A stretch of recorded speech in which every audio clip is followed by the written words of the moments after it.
I would just go for it now. Whenever? Yes, it's overrun slightly, so slightly.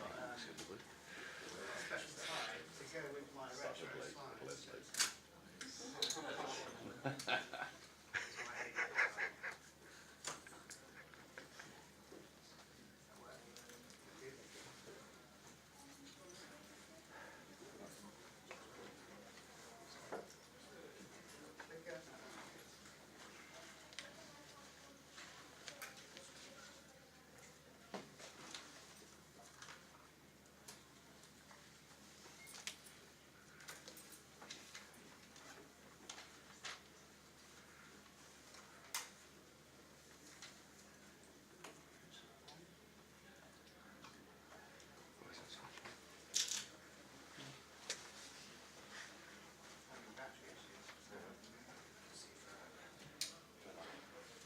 Oh, was that the other switch? Oh, there you go. Yeah.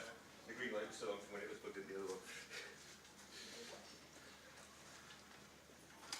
Yes? Oh, yeah.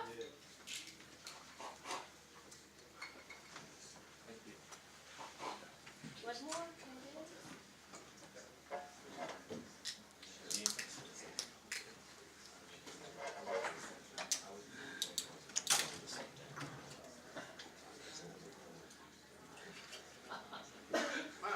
Welcome to the pre-lunch session. And so my name is Pete, and I tell stories. That's my thing. Sometimes I make them up, and sometimes I only make part of them up. But that's sort of the beauty of it, because you never quite know whether I'm telling the truth or whether I'm dramatising everything, and allows me to get away with all sorts of things. So that's good. The stories are good because we've all got them. And we've all started out somewhere, we've progressed through life and we've amassed experiences, and we all have great stories to tell. Essentially, we're all on a journey, and as we go along, as I say, this can make for really great stories, and I take great pleasure in sharing those stories as conference talks. And so as a result, this talk isn't really going to have an agenda. It's a particular story, and this is the story of my dream job. And it's a story of struggle, of intrigue, frustration and misogyny. And I like to think it's quite exciting anyway. So, all the best stories, as we know, right? You get to hear about how awesome someone is, and how they behaved in some exact scenario, and if you ever find yourself in that exact same scenario, then maybe you can be awesome too, right? Bollocks. The best stories are about failure. And it just so happens that I have failed a lot. Which is good for me, because I now have a lot of stories. Which either means that I've learnt a lot, or I've just started using talks like this as a form of therapy. So what kind of audience do we have today? How many of you are developers? The majority. Business analysts? Project managers? Testers? Oh, one tester. Thanks for that. So, I'm a developer, so a lot of my experiences are going to kind of relate to the experience of kind of growing as a developer and the journey from a junior developer to, through the ranks, and et cetera, et cetera. But most of it should also be applicable to everyone else. It's not a technical talk, so don't worry about that. But I digress, anyway. As a developer, the start of your journey is very definite. It starts, as many things do, with a beginning, and the rest, of course, is less well-defined. But one thing is certain, is that you're always going to experience your fair share of failure as you go along. So this is the story of my journey, my dream job, my many failures, and it all starts back when I was a young student, with a head full of dreams and a stack of floppy disks full of hope. Oh, I should have been going through those, shouldn't I? Never mind. There we go. So this is me as a student, there in the yellow t-shirt. And as a student, I had big aspirations, and I knew two things for sure. One was that I wanted to have a career making video games, And two is that I wanted at some point to own my own business along the way. I had this big plan, I'd get a job doing something fairly basic so I could continue to live the student life while earning a bit of money and flesh out the app that I'd written as my final year project that was going to be my big break and help me break into the industry. So after uni I took a temporary job, and this is me at my temporary job. I picked something that I thought would be fairly straightforward. I chose to go into web development, doing ASP and SQL, because I've kind of done fairly well at those modules at university, and I thought it was probably a good thing to ease into. And so my student brain thought this was a great idea, and despite the fact I had no experience with either of these two things other than my university education. So my temporary job lasted for 5 years. Basically I got stuck. The job wasn't challenging me, and what I expected that, that's why partly why I chose it, but I didn't expect as how much I actually needed a challenge and how that ended up kind of affecting me day to day. Because realistically, my side project was never really going to go anywhere. It wasn't my fault. I was just kind of too young and idealistic, and to be honest, I'm not very good at finishing things at the best of times. But I gradually came to realise that I needed a challenge. So this was my first mistake. My second mistake was not doing anything about it for the better part of 5 years. But it wasn't, it wasn't entirely my fault, or rather, it was, but this is a graph I like to call the institutionalization projection. It's got a very catchy name. I'd grown to love my temporary job. The tech was awful, but the social life was great. I worked with loads of my best mates. We were going to the pub every Friday, and because of this, I stayed longer and longer and longer. And I knew deep down that I really, should, to further my technical skills, I should have moved on. I should have found something more challenging. But what happened is that where I should have left the company was about here, the little red circle there, when the peak of my learning coincided with the rising confidence that comes as a result of learning new things.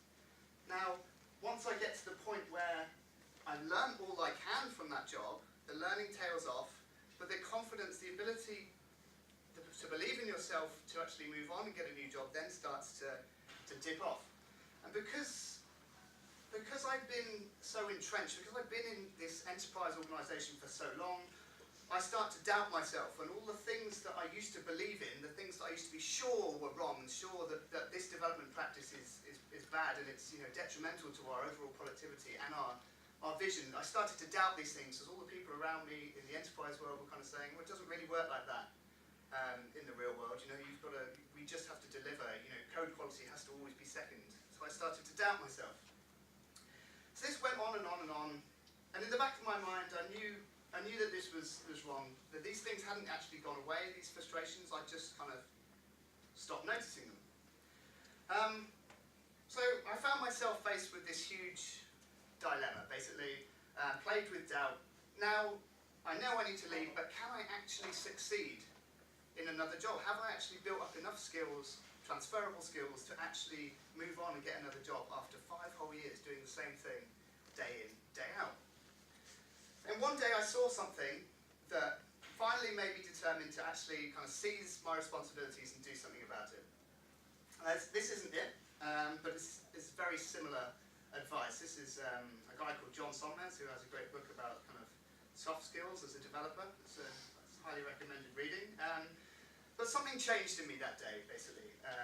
It's like the soft, comfortable world I got used to and melted away and parted to reveal the uncomfortable truth that actually things were far from perfect. And I realised basically I couldn't stay in my comfort zone forever.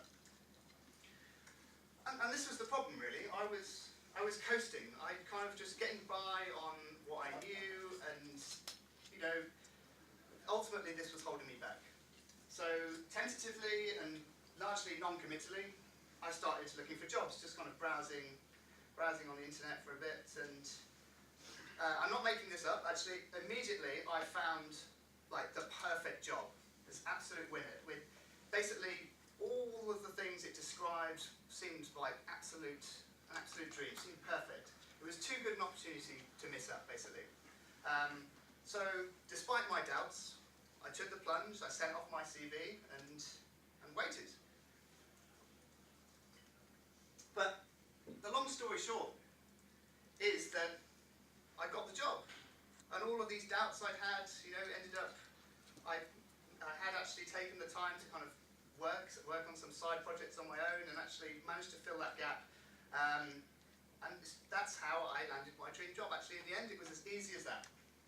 And I got a pay rise and a promotion, and things were finally looking up. And now I could finally start the career that I should have done 3 or 4 years before. Meanwhile, there were other things going on in my life around this time. I was getting fat. I was unhealthy, unfit, smoking, and playing a lot of video games. Of course, the upside to this was that I was smoking and playing a lot of video games. But my particular vice was World of Warcraft. Any fellow ex-sufferers or current sufferers of World of Warcraft here? Yeah. No? Someone? No? It's quite unusual. So for those of you who don't know, it's an online role-playing game where you kind of start at level 1 and you level up towards level 100 or whatever it is. And once you've finished leveling, you and all your buddies, you group together in things called guilds, which is like all of your, you get together with your friends, and 25 of you go down into the deepest, darkest dungeons in the game and fight the really hardest monsters, which is of course vitally important for your eveness.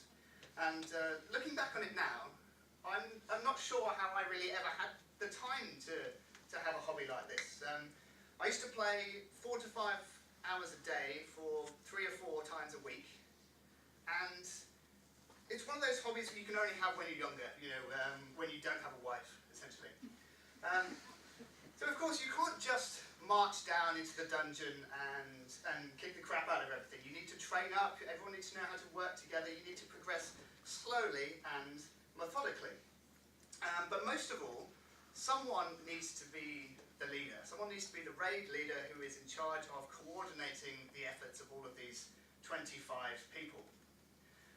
So, how do you go about choosing a leader? Now, there are various kind of different ways in which you can approach this problem. So, you could choose someone based on their length of service, someone who's been with the guild for the longest amount of time, perhaps, by reasoning that they have the most experience. You could choose the person with the most overall experience. Maybe they've been playing the game for the longest. They've maybe come from a few other guilds before. They've got a good track record. You could look at people with qualifications. Maybe they've got a PhD in raid leading or some form of, if that exists. Or you can choose the leader based on backfighting and internal stabbing and politics. And if this sounds familiar, then it should, because playing Warcraft at this level was actually quite a lot like having a second job.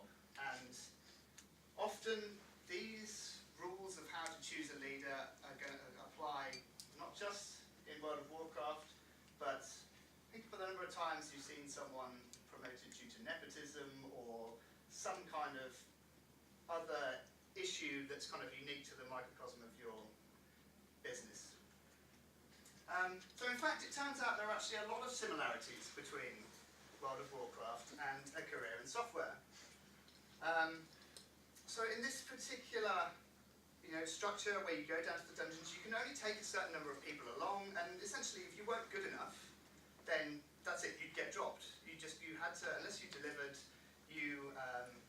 someone else would be there waiting to take your place. You were expected to play 3 or 4 times a week, say for 4 hours at a time, and I said it's like having a second job, but it really was.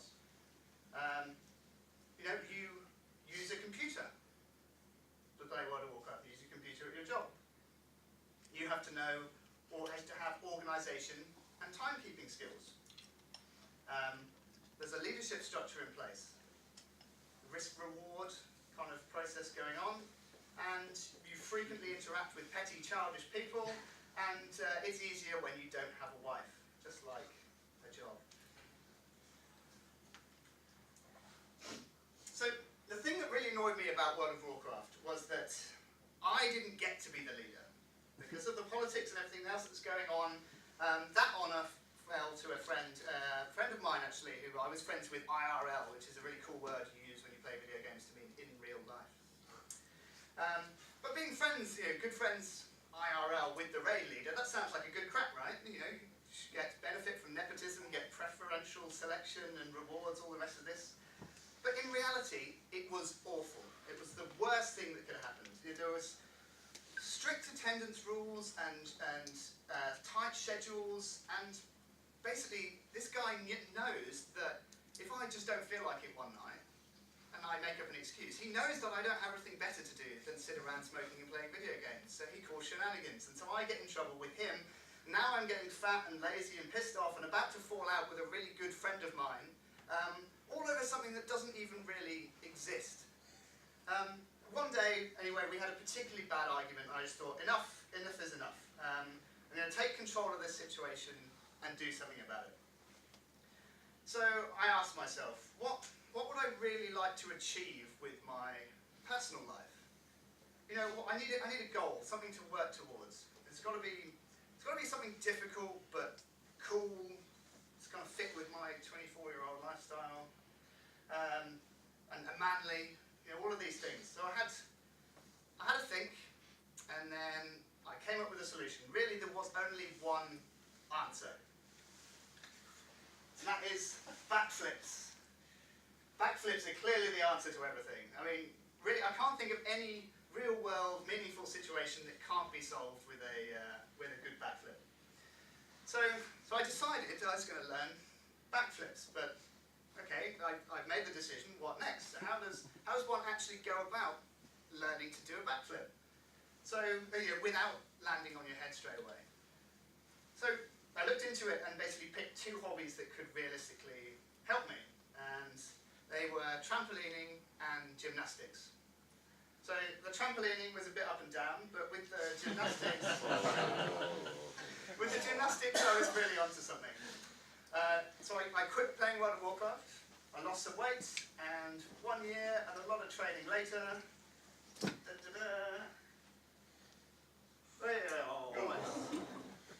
mechanics are there. So that was pretty cool.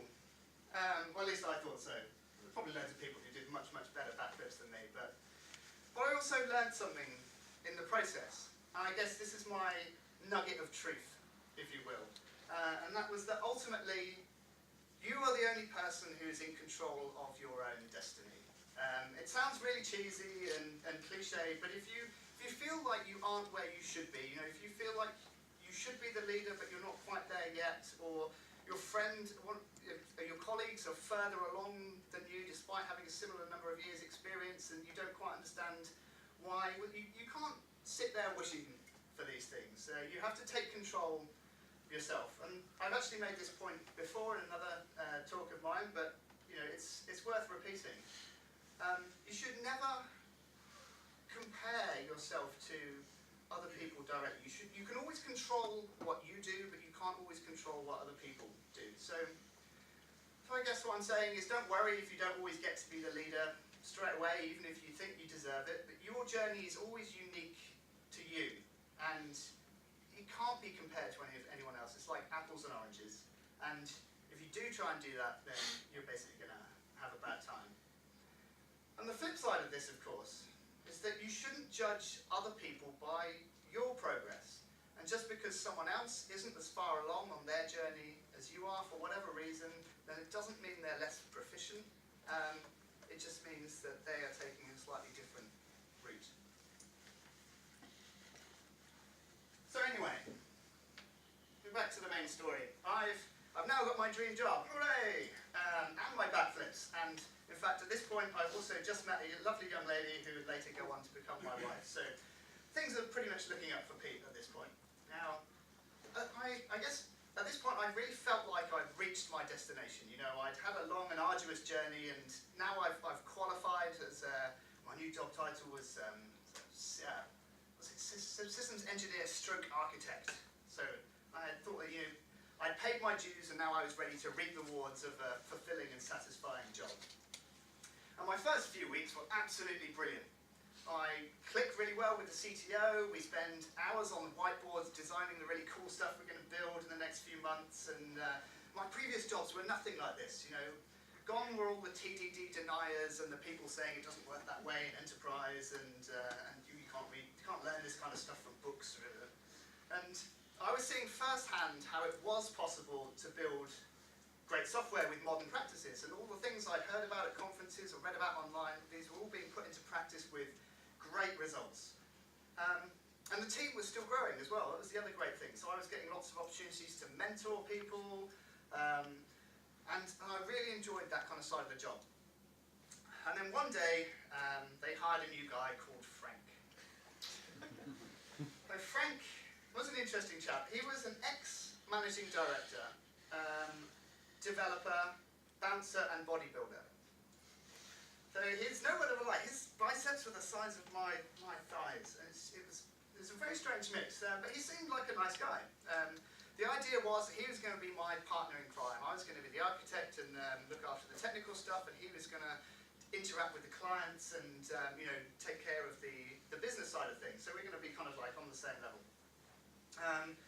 So he's basically going to own the requirements, act as the Scrum Master, but because we had a lot of stuff to deliver, it's kind of not quite a startup at this point, but still quite early on in this company's history.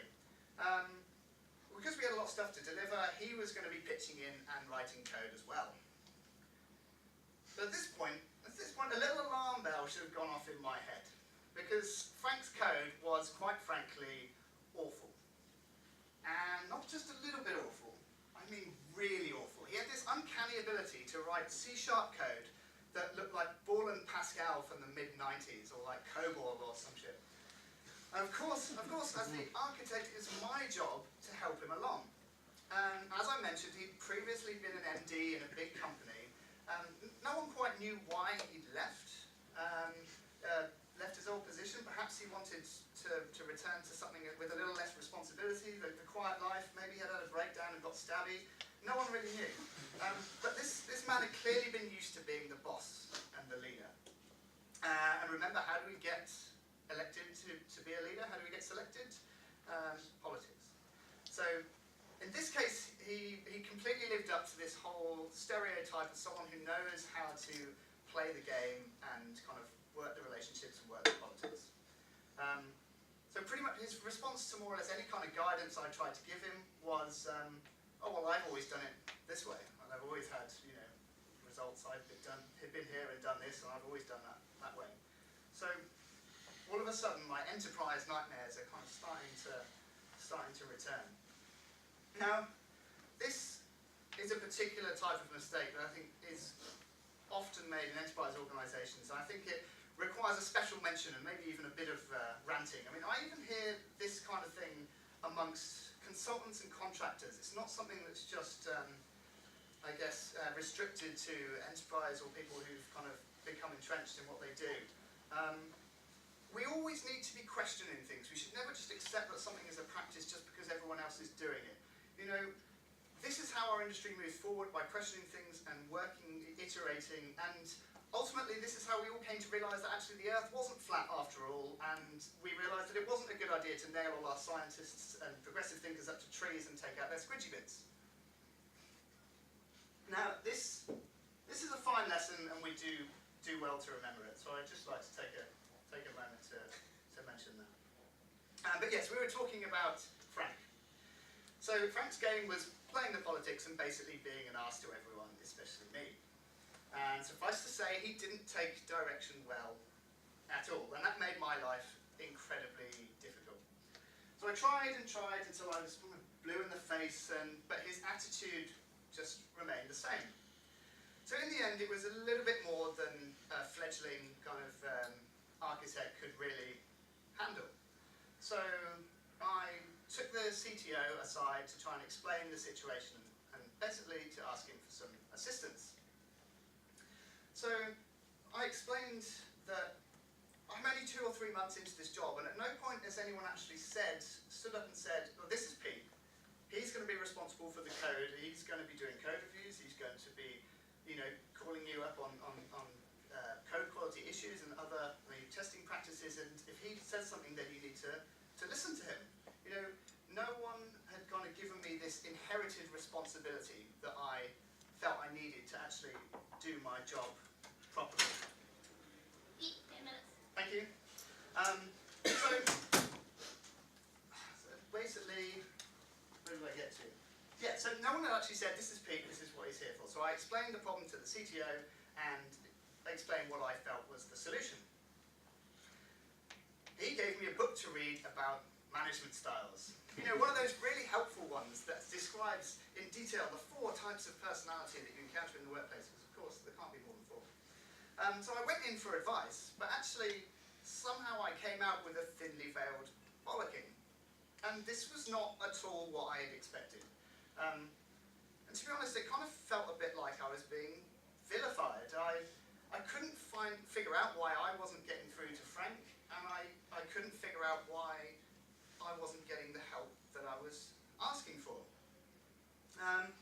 Sure, Frank was obstinate, but I couldn't fathom how any of this was my responsibility. I was just doing the best I could with the tools available in the position that I'd been employed to do.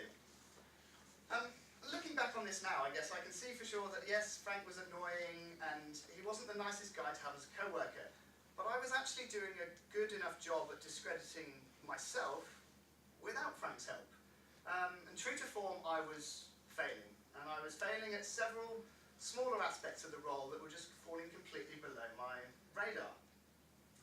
So how many times have you, any of you here, had discussions with your co-workers, maybe about some code where it got a little bit heated and maybe an outcome was not arrived at, but everyone had a good, hearty discussion, but, tempers maybe flared a little bit? Now, don't get me wrong, this isn't a bad thing in itself, but it can actually often lead to one of the most common mistakes that I think developers make. And that essentially centers around ignoring the personal side of software development.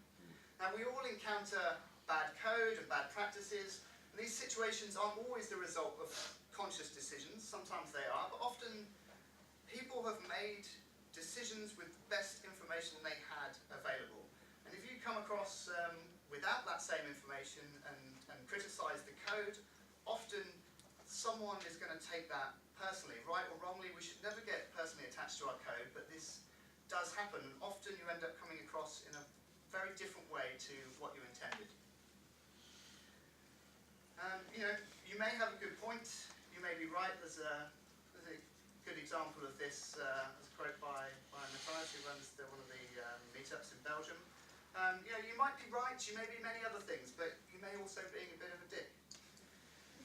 Code may seem objective, but at some point somebody wrote it, someone designed it, and that ties directly into another common mistake. And that's assuming everyone else learns in the same way that you do, and assuming that, forgetting how hard something was. I remember when first time I tried to get my head around test-driven development and inversion of control, everything's flipped on its head. It was such a different way of thinking to what I was used to, and it took me a long time to master. But now it doesn't even register on my personal scale as something I consider to be difficult now, and that's a mistake in my own perceptions, and it's something that you kind of have to go back and think, oh, actually, you did used to be quite hard, and maybe I should cut this person some slack. So anyway. This is a picture of me and Bill here. And, for some reason, I'm really frustrated here at the rice cake. But you wouldn't have thought that one guy could really derail the productivity of a whole team. This is exactly what happened next. With no intervention from the directorship, Frank was free to carry on carving out a niche for himself, and it slowly began to dawn on me that this process was happening at my expense. He was actually picking on my weaknesses and playing them to his own advantage. Now, I didn't want to believe this at first, but Frank was actually making it personal. He was actively now starting to take over my responsibilities, mentoring the team badly, and for some reason, the reasons I don't understand, the CTO is still just letting this happen.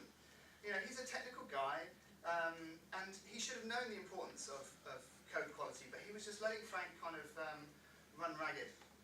And so I raised the issue with my bosses again, a second time and a third time, and I've always given the same answer. You need to work on your management style. You've made yourself junior by your attitude, and you need to seize the opportunity.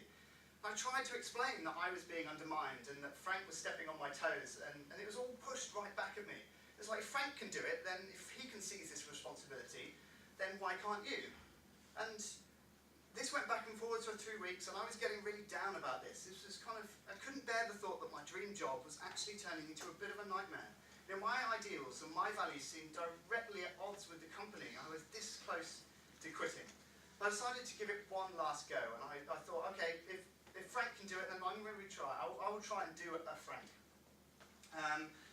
So I basically tried to build a bridge. I tried to identify something in the business that I could approach and I could solve. I hadn't had much luck with the technical stuff. So I tried to improve the relationship between the support team and the development team, because there was a lot of miscommunication going on there. Perhaps that was how it was going to work out for me. But sadly, that was not to be. I ended up having a conversation with a heated discussion that I thought was very professional, that I thought had gone very well, and actually turned out not so well. And in that same week, Frank finally went too far. He was a delight at the best of the times, but on this day he cracked a sexist joke in the company-wide Skype channel. I thought, I've had enough. I sent a message to the managing director to say that I thought, you know, did you see this? Do you think this was appropriate? And next thing I know, the managing director comes bursting in from the room next door. He says, come on Pete, we've got to sort this out again, haven't we? And he ranted in front of the whole office. He took me off to a room, and what happened is it turned out he thought I was accusing him of being sexist. He was not happy. He was raging and ranting, and he said, some of us in this office like to have fun. I think he said, you're not allowed to be offended by that, you're not a woman. And these outrageous things. And then, so I didn't really know how to deal with the situation, so I just kind of stepped away. It kind of diffused, and it was very strange, but then a week later, someone else brought up the conversation I'd had with the lady from the support team, and 5 minutes into that discussion, I realised that actually this is a bollocking, and to say you can't have anyone talking to my members of staff that way, and I was like, this was just a professional disagreement. You know, it wasn't actually, no, I was friends with this lady. You know, we would go for beers and we'd go for smokes and stuff. It wasn't, you know, it wasn't what they thought it was. But basically, what was happening is that I was being pushed out. There was something that happened along the line. Some communication had broke down. But ultimately, I had failed at my dream job, and I had no further options. And I was literally at rock bottom. Now, I did actually have another option, but I didn't see it at the time because I wasn't thinking about it in the right way. So after the encounter with the managing director and the support director, I had my own kind of long dark night of the soul, and everything I'd worked for was in tatters. It felt like my whole career was at a standstill, and I was depressed, and I did a lot of thinking. Of course, the main issue here was that I wasn't expecting to fail. I'd gone into this job thinking, okay, I've arrived, this is my time now. Failure was the last thing on my mind. And in my naivety, I thought all of the bad days were behind me. And I think we do seem to fail when we least expect it. At least if we keep failure in our minds as a possibility, then we've got less far to fall. I mused on this for a very long time, and friends tried to help me. All of a sudden it came back to me, and it was my nugget of truth again. All this time I've been sitting here waiting for someone to step in and help me. I've been desperately seeking help from my boss, everyone else, forgetting that the power was actually with me, and I was the person who could actually do something about it.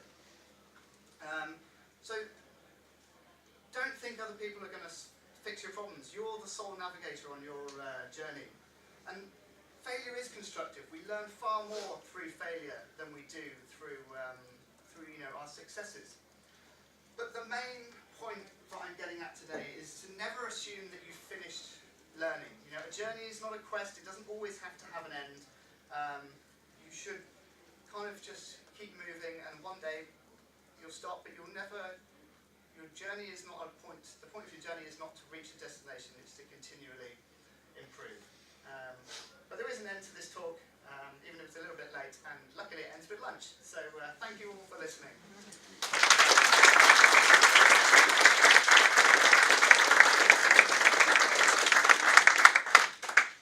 The clean copies upstairs and lunches here, and we also have the open space just about down as well.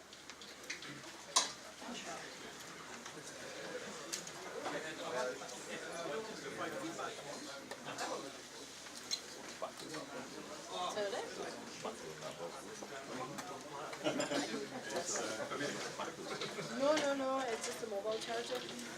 I know, yeah, it is.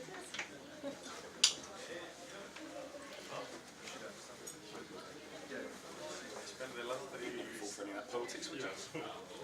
I was thinking of our heated discussions actually, that was going on. It's like, I think we do that all the time.